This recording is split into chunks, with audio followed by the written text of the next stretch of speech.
8 new cases of coronavirus in BC, including Canada's first case of unknown origin. But it is a reminder that life can present us with the unexpected at any time. Thank you so much, everyone. BC's finance minister reveals she has Parkinson's disease. And it's shameful. why are so many victims of domestic violence being turned away when they seek help? This is CBC Vancouver News.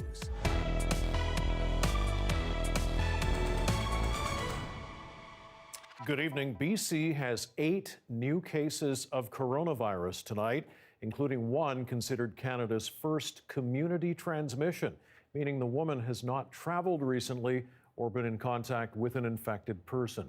Our Leanne Young is here live with more on this tonight. So Leanne, take us through these new cases. Yeah, Mike, let's start with that first case of community transmission, as you say. It's concerning because they don't know where she became infected. We're talking about a woman in her 50s. She lives in the Vancouver Coastal Health region. She has not recently traveled, and she's had no known contact with any of the existing cases of COVID-19. They found her case because doctors have been more vigorously testing flu patients for coronavirus as well. So she was not in isolation when she had those symptoms. We do that in detective work to try and connect the dots so we can find out. So there's likely at least one other person out there who's either had this disease or has this disease, and we need to find them and find their contacts so we can stop any further transmission.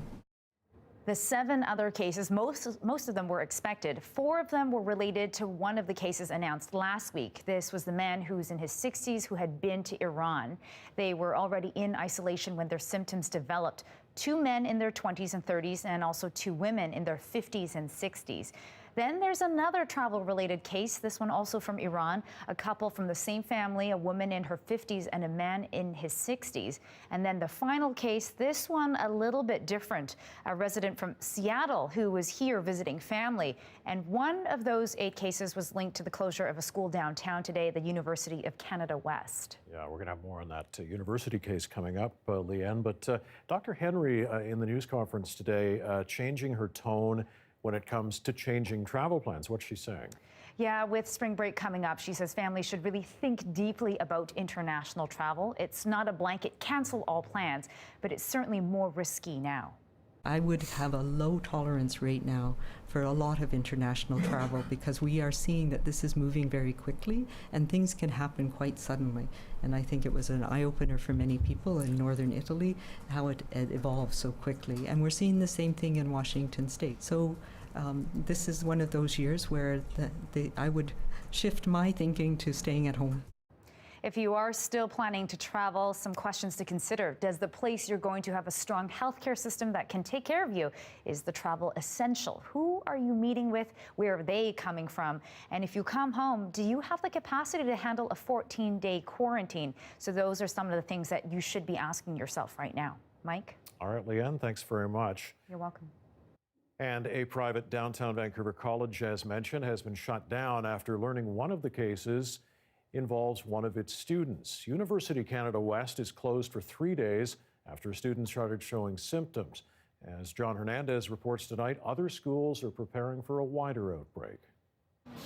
The day started with confusion. I have no idea what's happening. I tried calling the school. It's just the campus is closed. We have no idea what's happening. Students turned aside at the front door of University Canada West. Nothing but this sign to tell them classes are canceled until further notice. Wow, we got some days off. I'm happy. But that enthusiasm was short-lived. School officials confirmed a student here has a presumptive case of COVID-19, likely passed on by his father, who was infected overseas. And we've contacted the students who were in the classes that may have been exposed by the students, and we've contacted all the faculty as well. That student and his roommate are in isolation for the next 2 weeks. The school will be shut down for at least a few days as crews disinfect the campus. Well, I definitely have concerns now. I mean, at least that you can say is everyone uses the elevator and touches the buttons, right? So I'm a little concerned right now, yeah. I hope that they can get this building sanitized before anything bad starts happening. A second school that shares the building is also closed. Health officials say the risk the virus spread here is low. They took the opportunity to be extra cautious, and I understand they're doing some cleaning over the weekend to just allay everybody's fears. Still, other schools are on alert. SFU staff met this afternoon to discuss plans in case there's a wider outbreak. At UBC, officials are looking at contingency plans for the upcoming exam season. Well, for exams specifically, we're looking at whether or not it might be possible to do remote invigilation, and that would see students writing their exams not here on campus. But again, that's really far off. Students are advised to wash their hands and stay home if they're sick. Both schools have ramped up cleaning efforts. SFU has canceled its exchange trips to China. John Hernandez, CBC News, Vancouver. Meantime, the federal government says people should avoid all travel to Iran because of restrictions imposed because of the coronavirus outbreak there. The expanding travel advisories around the world are leaving a lot of people wondering what happens if they need to cancel a trip. And as Alison Northcott reports, that has the airline industry bracing for some serious financial turbulence. Thank you. Tanya Grant is heading home from a work trip that could be her last one for a while. I worked for a bank, and we just recently received a notification saying that all discretionary travel could and should be reconsidered. With travel restrictions or advisories in place for several countries, the global airline industry is bracing for major losses. We could see the effect on revenues exceed 100 billion. So this would be a revenue shock equivalent to what was seen in the global financial crisis. In the U.S., United Airlines says it's cutting 20% of its international flights and 10% of domestic ones. And one already struggling UK airline folded in the face of declining demand. Just feel really sad, aren't we? Just really sad. Air Canada and WestJet say they're adjusting policies to give some travelers flexibility to change or cancel tickets. But two Canadian insurance companies say they won't cover new customers canceling trips because of the outbreak. Nobody planned this. This airline industry expert says there's a ripple effect, too. You're talking about at least, double or triple that amount of revenue loss from organizations that support the travel industry, things like hotels, limousine companies, travel companies. You have conventions that are being canceled, meetings that are being canceled. Some airlines say they've stepped up cleaning procedures on planes, but some travelers are taking extra precautions anyway. So normally you wouldn't bring masks with you on a trip, but this time... No, of course not, exactly. But right now, we heard a couple cases here in the airport, and that's it. So we just want to make sure that we're safe also. With the situation changing daily, the Canadian government says travelers should check advisories for their destination before they leave. Alison Northcott, CBC News, Montreal. And we will have much more on the coronavirus story later in this newscast, including a report from California where another cruise ship is facing quarantine, this time in San Francisco. BC Finance Minister Carol James has announced she has been diagnosed with Parkinson's disease. James says she's staying on as finance minister as long as she can, but will not seek re-election. Provincial Affairs reporter Tanya Fletcher is at the legislature tonight. So Tanya, how is the news being received there? Yeah, Mike, Carol James made the announcement here at the library this afternoon, and MLAs from all parties were here, and the room was very heavy as she revealed this surprising personal news. Now, James said she first noticed symptoms in the summer. She had a shaky hand and had some trouble with her balance. She eventually went to a neurologist at the end of January, and that's when a test came back confirming it was, in fact, a Parkinson's diagnosis. There wasn't a dry eye in here as James herself held back tears while she announced the news. I've held a lot of press conferences in this place over my time as MLA, but I have to say this isn't one that I imagined holding. But it is a reminder that life can present us with the unexpected at any time. I'm very realistic about the challenges that I'm going to face, which is all the more reason to take advantage of each and every day with everything I have. Now, without question, this is a huge loss for the NDP. James is arguably the most well-respected and well-liked politician in this building. She certainly has had some obstacles, though, in her 15-plus years in this building. You know, she was diagnosed with cancer back in 2006, and she's also fought through a lot politically as well. She served as leader of the New Democrats from 2005 to 2011, and then as opposition leader for many years while the Liberals were in power. And she really was credited with rebuilding this party and was a critical part of the NDP's negotiating team that struck a deal with the BC Greens that led to this current minority government.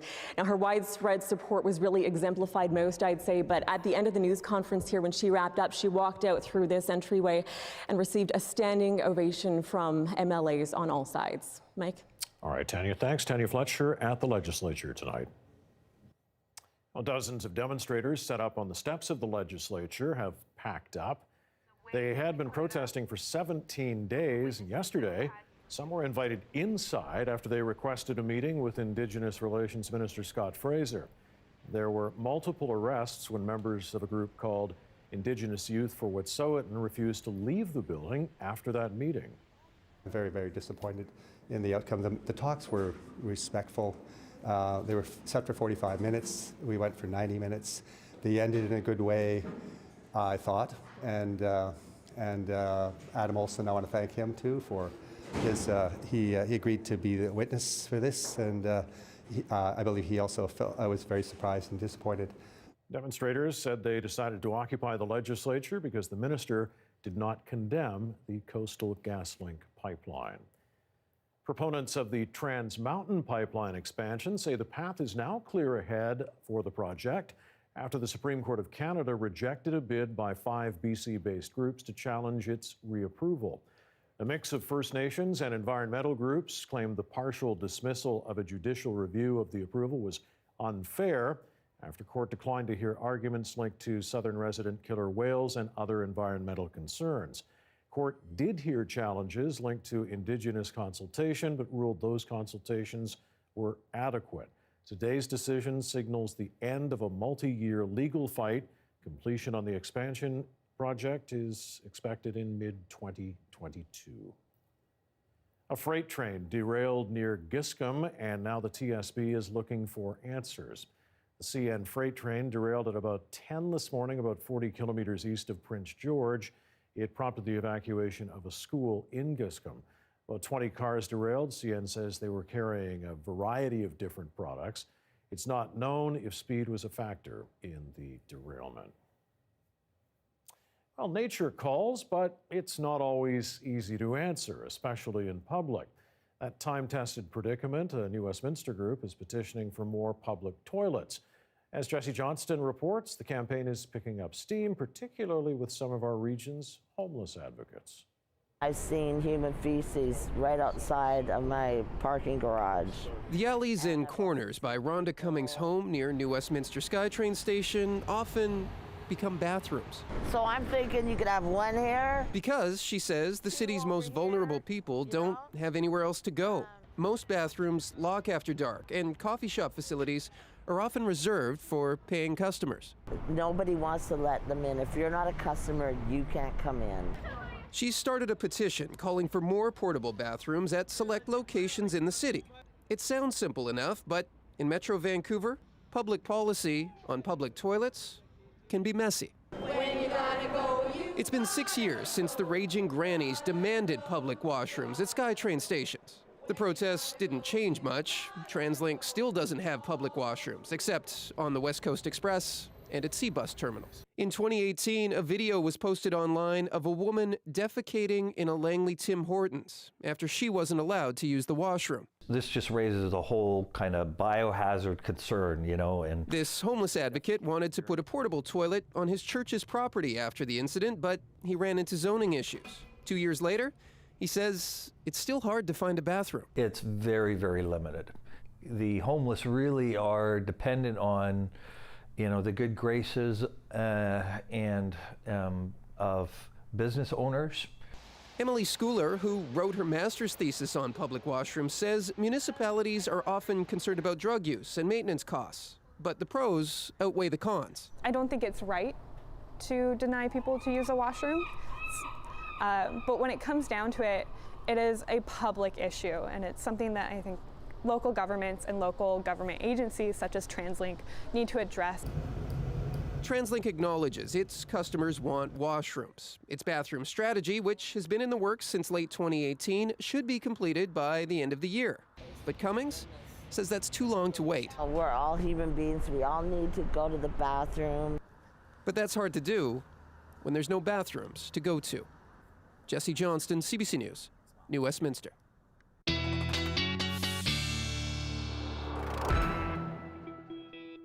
Brett's here with the first check of the forecast. We definitely stayed on that weather roller coaster you were talking about yesterday. Yeah. Up and down and around.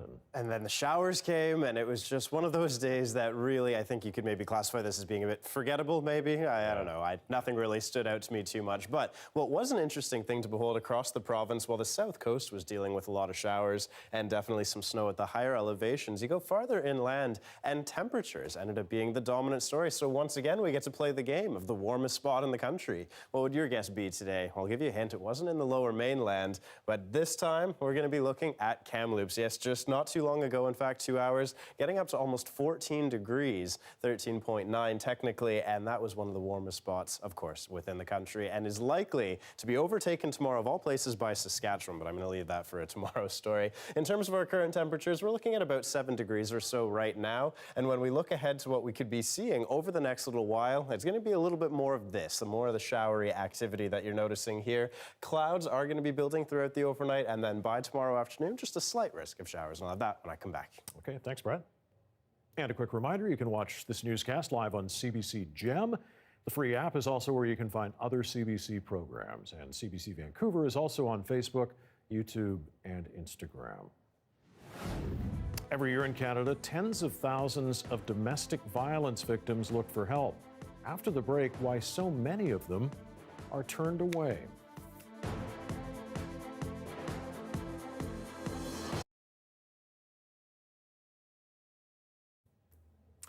And thanks for tuning into our live stream tonight. We are ad-free during the commercial break on television. Okay, on this Throwback Thursday, we are taking you to a cat contest of sorts from the 90s. Hundreds of furry felines gathered in Richmond for the Cat Fanciers competition. And as our Deborah Goebel reports, she was there to meet contestants of every stripe. So Devin Rex? Now he's just talking, he's not aggressive. Yes. Oh, it's very soft. Yeah, like a suede hot water bottle. Like suede. Yeah, exactly like suede. Bald as a billiard ball? Or hairy as a kitchen mop? They are all here at the 36th Annual Cat Show and Competition.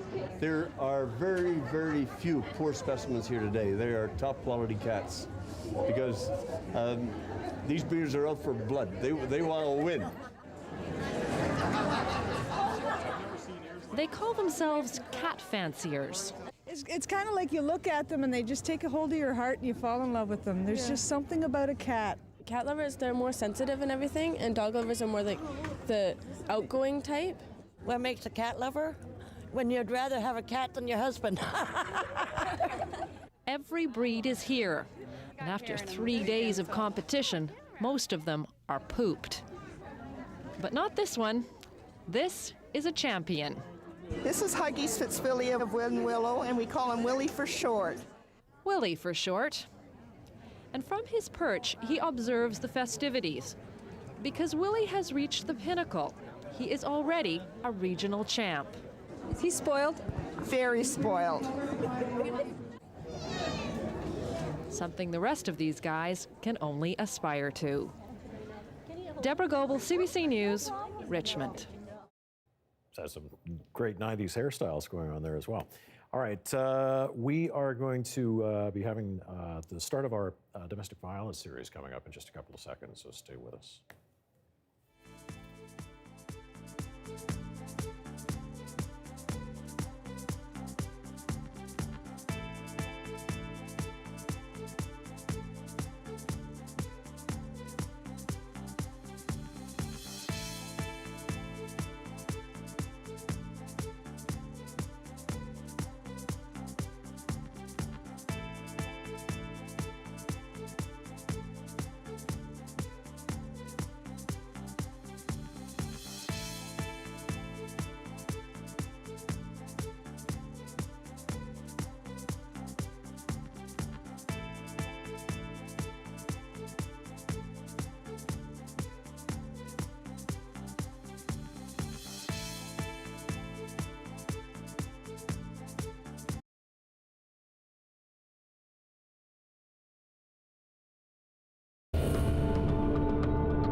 numbers are alarming. At least 100,000 victims of domestic violence in our country every year, 90 killed by their abusers, shelters turning away women and children.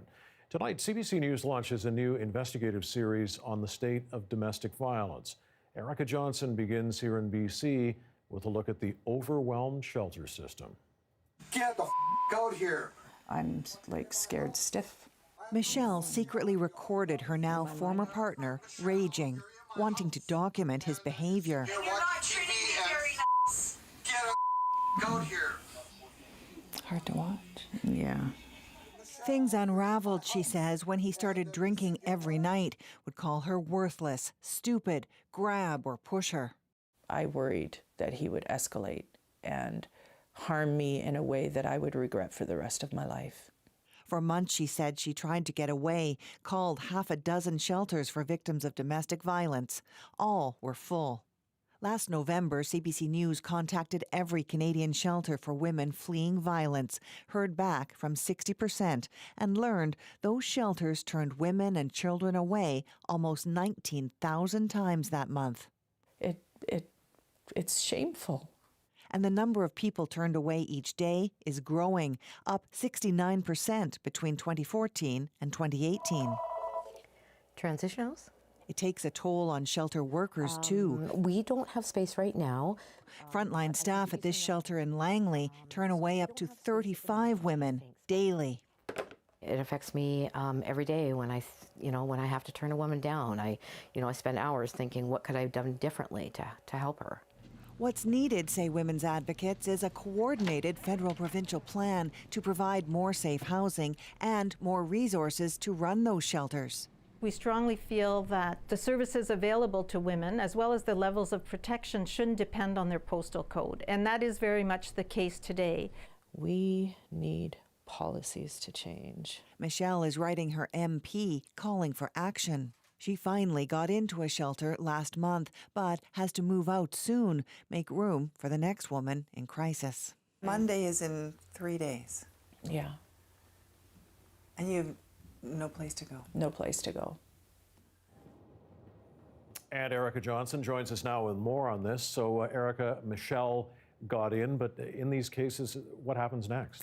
Yeah, well, for people like Michelle, she described it as feeling as though she won the lottery when she finally got into a shelter. But most of these transition houses only allow people to stay for about 30 days because they have to move on and make room for new women and their children who might also be in crisis. So right now, she and lots of other people who are in shelters are desperately looking for some type of more permanent housing.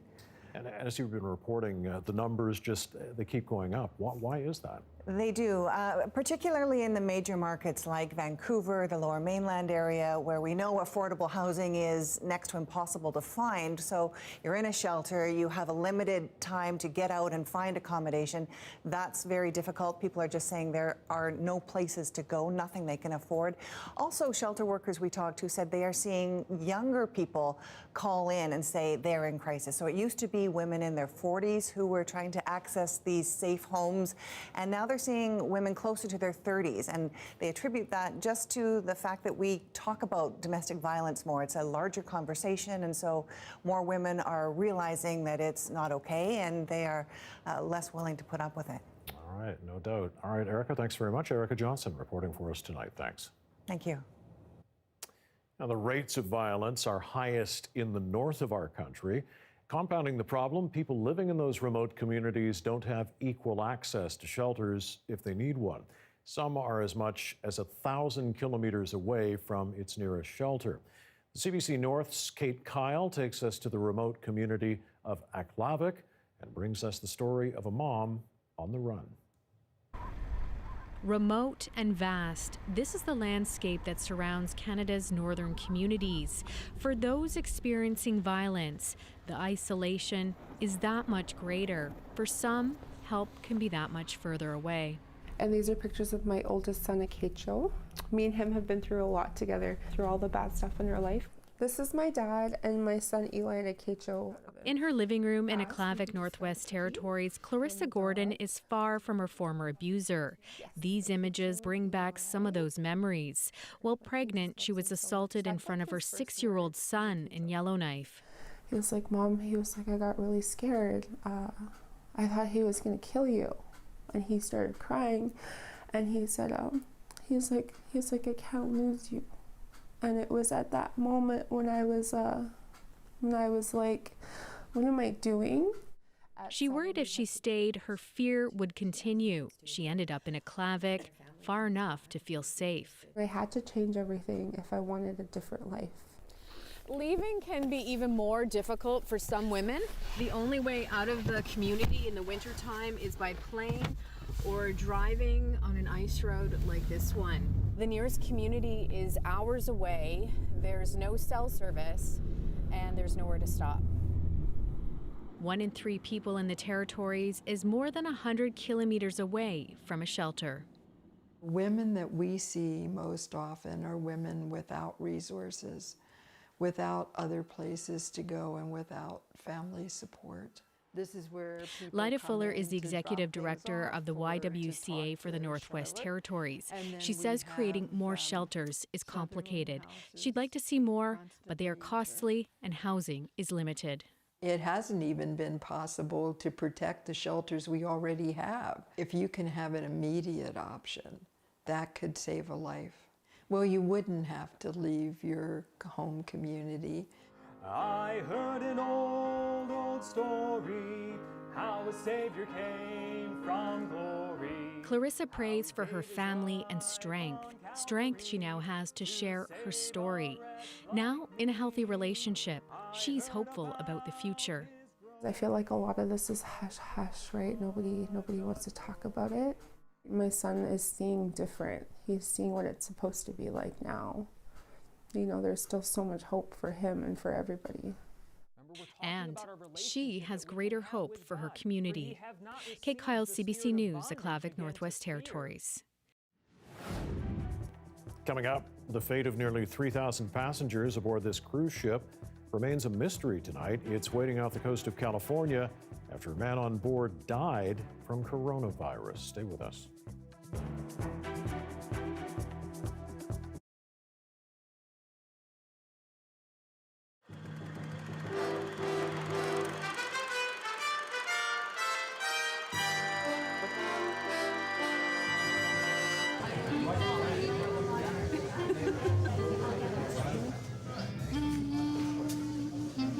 Vancouver's Yaletown, the Oyster Bar at the Century Grill. Those are good. Those are good. Friday, after work, everyone at the bar wants to down a few raw oysters. These salty, slippery morsels are becoming the darling of diners in the city. On an average, we're shucking 700 to 1,000 oysters a night. On our busier nights, we'll exceed 1,000. Jamie Gallant runs the Oyster Bar at the Century Grill. Although he offers oysters grown in Washington State and Prince Edward Island, BC oysters are rising in popularity. They're named after the places they're growing, like Fanny Bay and Chef Creek. Oyster farming employs more than 1,000 people in BC, and the demand for oysters means the farmers are making money, around $6 million a year. We've got California here, we've got San Francisco. The demand for BC oysters is good for Lee Loader as well. He owns some of his own oyster farms and packages and distributes oysters grown on his farm and others to destinations in the United States and around the world, 4,000 to 5,000 dozen every week. BC oysters are earning a reputation for safety as well as taste and quality. It's getting better and better, and as more and more growing areas are being closed throughout the world for pollution problems, we have a definite position to take if we want in the head of the industry, if we can keep our growing waters clean and our hygiene under control all the way through the system. This is one of the oyster farms operated by Pearl Sea Products on the Sunshine Coast. The owners sell every oyster they can grow, and they're in the midst of doubling production. This is the size at which we purchase them from the hatcheries, and we grow them in our nursery system up to approximately this size here. where they go out into our oyster tray system and grow from there. Stanfield and his partners are experimenting with a new way of growing oysters to market size in 1 year. Instead of growing on a beach where they can't feed at low tide, the oysters spend their whole lives in apartments suspended in deep water, feeding 24 hours a day, giving Pearl Sea Products a big advantage over its competition. Well, we can grow them quickly and they're better tasting. We can turn our product over every year as opposed to 4 years, 3 years on the beach. Sales are excellent. We can't keep up with the demand. It's in vogue right now, but there's also the, what they say, of course, about it increasing their sexual potency.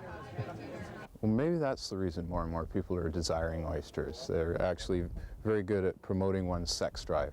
Have you ladies had oysters yet? Are you going to have some? As the evening at the oyster bar wears on, people are thinking less about the taste and a little bit more about the other reputed qualities of the oyster. Inquiring minds want to know, is it an aphrodisiac? I think after maybe 10 or 20 or something like that, they might be. After one, it's hard to tell.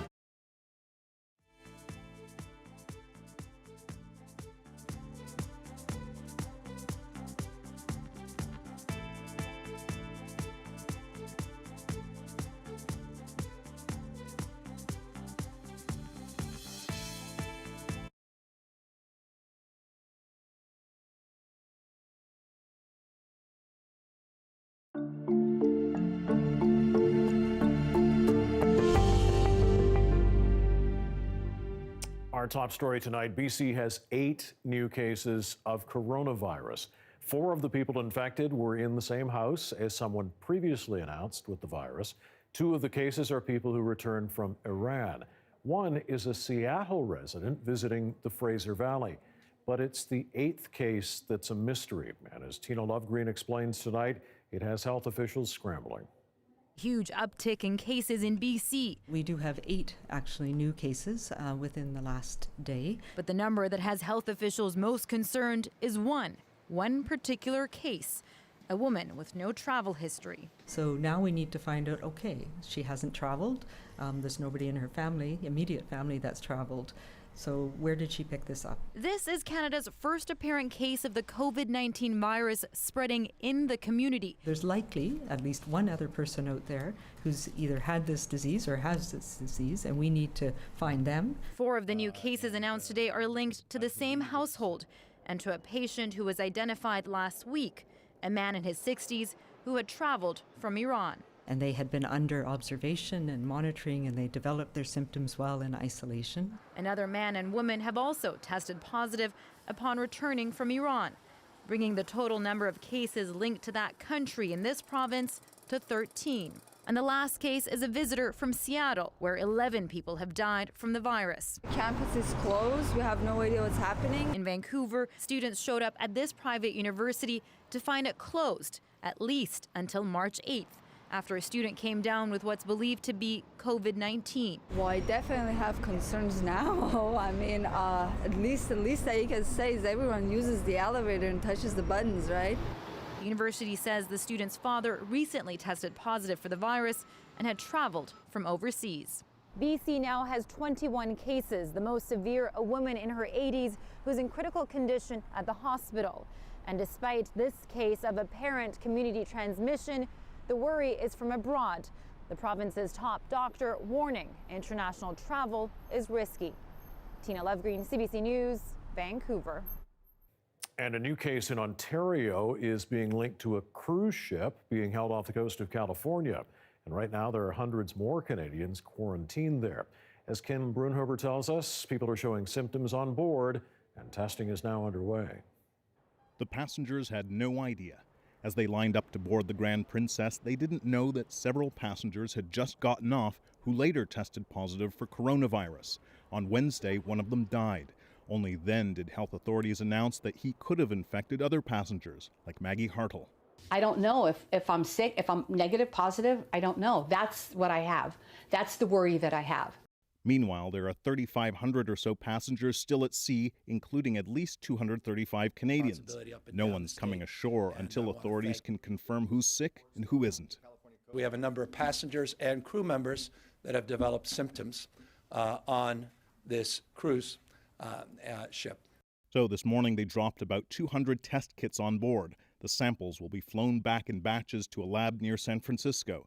Many passengers stuck in limbo say they're scared and confused. Everything was running through my head, and I didn't want to go home. I don't want to go home to my family because I don't want to take anything to them. Right. I don't want to take it to my city. An outbreak on another Princess cruise ship off the Japanese coast infected more than 700 people and killed 6.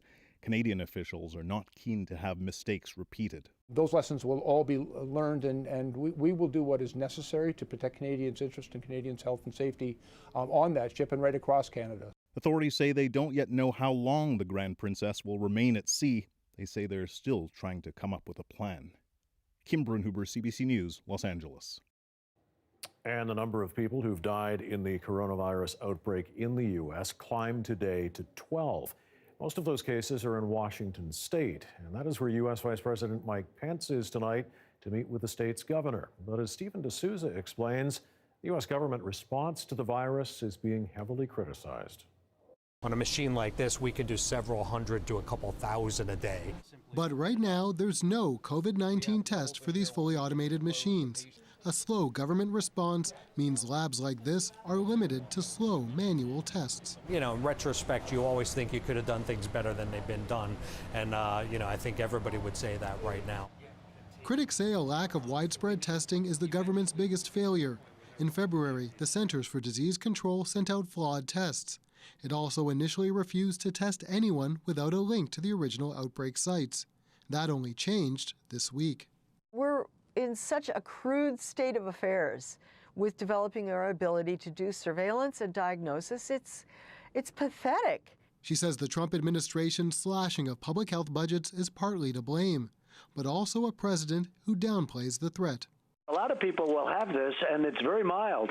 For days, the vice president has promised more tests are coming, but today, an admission. We don't have enough tests today to meet what we anticipate will be the demand going forward. We're the one that's always going out telling other countries what to do and how to do it in an epidemic, and we're just lost. Having been achieved, the bill is passed.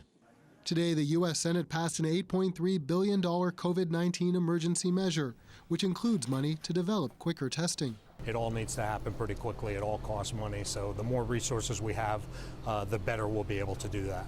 And there's another challenge.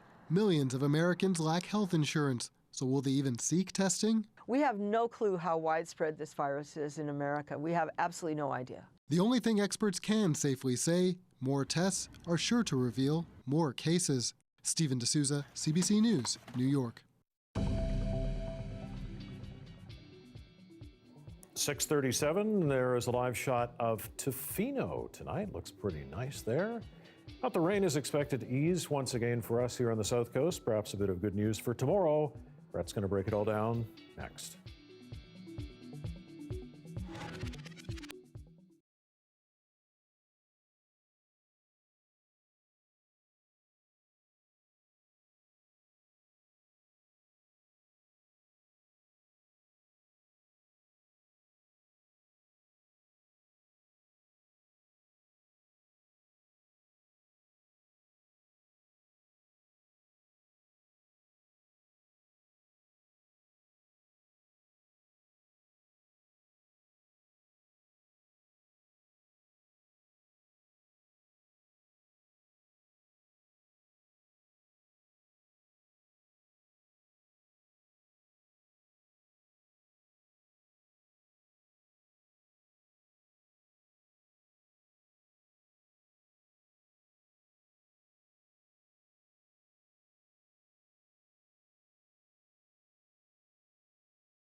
The weather update is brought to you by The Body Shop that always takes you back to your happy place. BC's favorite, Craftsman Collision, Air Miles, and Bigger Smiles.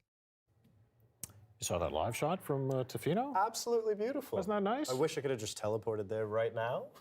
Be nice, wouldn't that Or be? send some of that our way? Well, exactly. And that's it. I think it is fair to assume that we're going to be dealing with a little bit of sunshine as well tomorrow, and even as we get into the weekend. I know I love to poke fun how Saturday's notoriously rainy. It's not going to be that bad, I don't think. But yeah, I'll get into all those details right now for you, but let's take a look back from this morning to see how we started off our day today. Just look at how speedy those clouds are moving over our mountains there. Definitely a sight to behold. You got about, maybe 1 hour of sunshine, I think, very first thing, and then those clouds, well, that was just the dominant story for the day. And the rain, by essentially 11, 12 o'clock in the afternoon, it came on and stayed with us for much of the day. Now, the trend, as we go ahead into the next couple of hours, is going to be a gradually clearing. So we could be seeing a few spotty showers for the overnight period into the Fraser Valley. But tomorrow afternoon, this is just to say there's a very slight risk for a shower. I do think it's going to be one of those days where you get a little bit of sun, maybe a stray shower here or there, and by tomorrow night, the cloud cover is going to be building in one more time, and that's going to be indicative of the trend to come.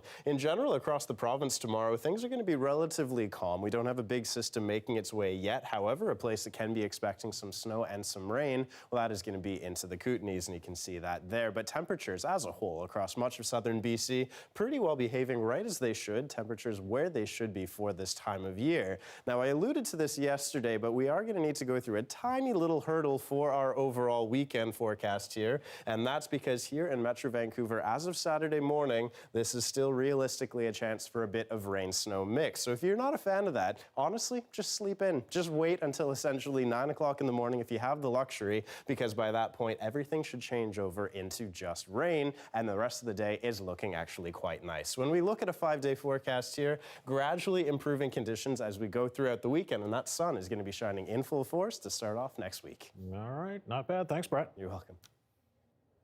Well, a concussion can be a life-altering injury, and one of the many things that make them so dangerous is how difficult they are to detect. Well, we are bringing our new concussion series, Brain Trust, to multiple CBC platforms, highlighting the emerging science behind them and the people who are affected. It can happen to you anywhere at any moment and just change your world. I had gone from racing at the highest level to crashing and burning and basically being at home by myself in Vancouver. My youngest daughter suddenly became my caretaker. I have on occasion forgotten my daughter's name. My limits really reduced, so I had to learn to say no. I had to learn to walk away. The series focuses on many ways concussions impact British Columbians. Tonight, we bring you the latest research in a field filled with uncertainty. We used to think, even just 5 years ago, that a concussion was just a very temporary kind of change that was happening in your brain. We're now starting to see more and more research suggesting that a concussion, because it is a brain injury, actually causes changes in the wiring of the brain. My name is Nazanin Virji-Babul. I'm a neuroscientist and I study concussions at the University of British Columbia. A concussion is a mild traumatic brain injury. So the front of the brain actually crashes against the front of the skull and then bangs into the back of the skull. Because the brain is so soft and like jelly, it actually, in addition to moving back and forth inside the skull, it actually also rotates. And what happens is that there are fibers between the two lobes of the brain, and they start to get stretched, and we see little micro tears that occur in between the fibers of the two parts of the brain. So this injury affects all parts of the brain. People often complain about headaches, they complain about visual problems, dizziness, nausea, feeling extremely tired. Many people actually describe that they feel like they're in a fog after they've had a concussion, and they just can't seem to clear that fog out of their mind. A lot of people also have trouble focusing and paying attention after they've had a concussion. A lot of people find that they are either a lot more emotional after they've had their concussion, or they feel less emotional. And depending on how long the symptoms actually last, they start to often have mental health issues. They feel very isolated. There's so many different symptoms. It's hard to find one test that will actually say, yes, for sure you have a concussion and somebody else doesn't. The damage that's happening in the brain can continue up to 72 hours after the initial concussion. So people don't always necessarily feel the concussion symptoms right at the point of where they've been hit, for instance. And the symptoms as a result may appear at different times. The worst thing that people can do is to sit in a dark room and just rest for a prolonged period of time, because we now know that that really prolongs the symptoms of concussion. So now the recommendation is to rest for about 24 to 48 hours and then gradually start to go back to activity, whether it's back to school, back to work. Having one concussion makes people more vulnerable to actually getting repeated concussion. So it will take the brain much longer to actually recover from that injury. What we're also now seeing is that multiple concussions can lead to future neurodegeneration. So there is a link with multiple concussions and the onset of Alzheimer's disease, for instance, Parkinson's disease. I think it's really important that we continue to study concussions. And our colleagues at CBC Radio's On the Coast are asking you to call in with your concussion stories tomorrow afternoon, and you can find more from our Brain Trust series on cbc.ca/BC. A gathering in Bella Bella meant to heal a community bruised by the arrest of an elder at a Vancouver bank. Our reporter's unique perspective on the gathering next.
A window tonight into a ceremony most people have never seen.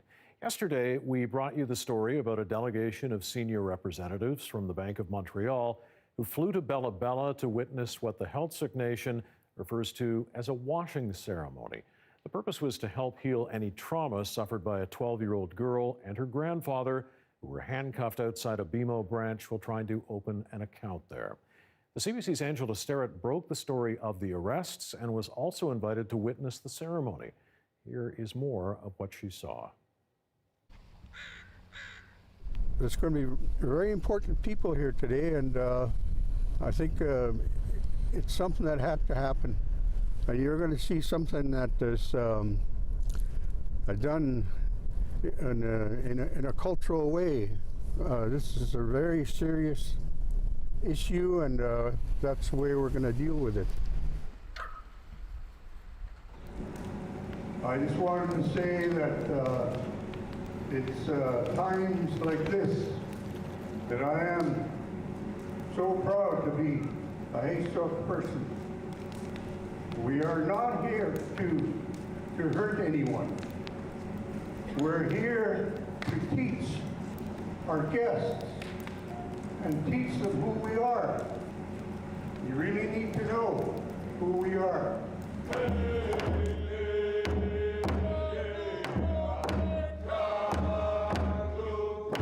To say that Tori was afraid, confused, and traumatized by the experience cannot be expressed adequately. Tori, as we're doing this, we know that you have been very troubled by this experience, and we're so sorry that this happened to you. You didn't deserve it, and we want you to know that you are safe, that we will do all that we can to make sure that you are protected as you're growing into your role as one of our Hesla women. And Max, we know that you are sensitive, that you're kind, that you're caring, and we are symbolically taking this experience off you. So when you're ready, we'd like you to throw the cedar into the fire. Remember, Tori, you're letting it go now, you're releasing it. Max, when you're ready.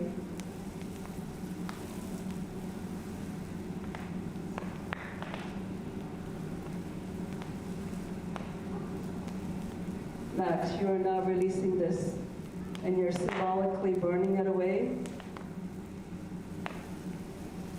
You're letting it go.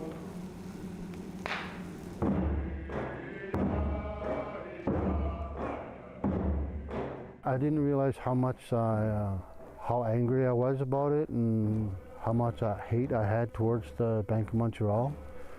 I feel so much lighter today. It's like a ton has been lifted off me. And first thing when I woke up this morning, I wasn't thinking about BMO or what happened. And I said, oh great, I'm not going to be thinking about it. So yeah, it amazes me about our culture and how strong it is. And if you do believe in it, it will help you. And yeah, it's helping me so far. I feel so much better. My heart's not heavy anymore. I feel more stable, stronger. Now, as mentioned, the CBC's Angela Sterrett was a participant in that washing ceremony. She attended the ceremony after being invited as a witness in recognition of her bringing this story to light in her role as a reporter. Be sure to read Angela's notebook on our website at cbc.ca/BC and watch this newscast tomorrow night. We'll bring you the community's reaction following the ceremony. Well, for some, the chance to revisit their high school prom might not be terribly desirable, but we're going to take you to one that makes re-prom very special next.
Okay, there is something truly magical about prom night.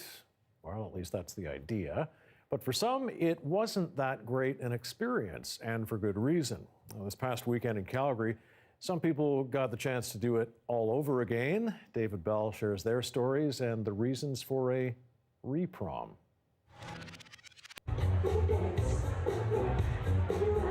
I grew up in a small town in Alberta, and there wasn't a concept of being out at that time.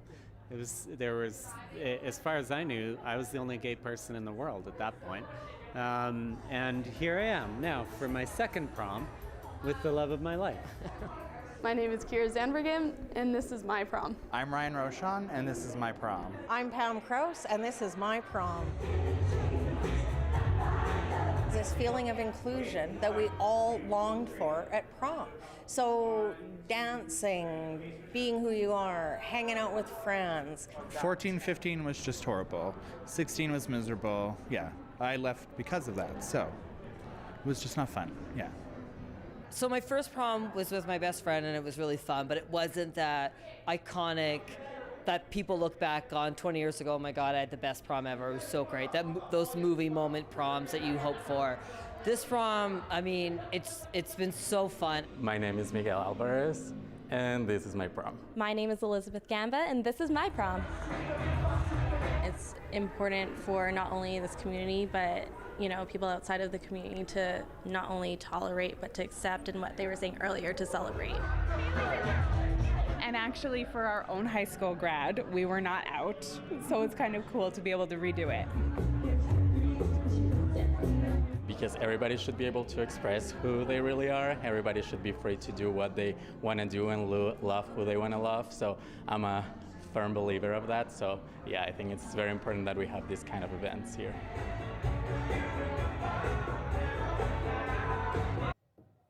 Good to have a do-over, I guess, in that case. All right, that's it for us tonight. You can always find this newscast online, cbc.ca/BC.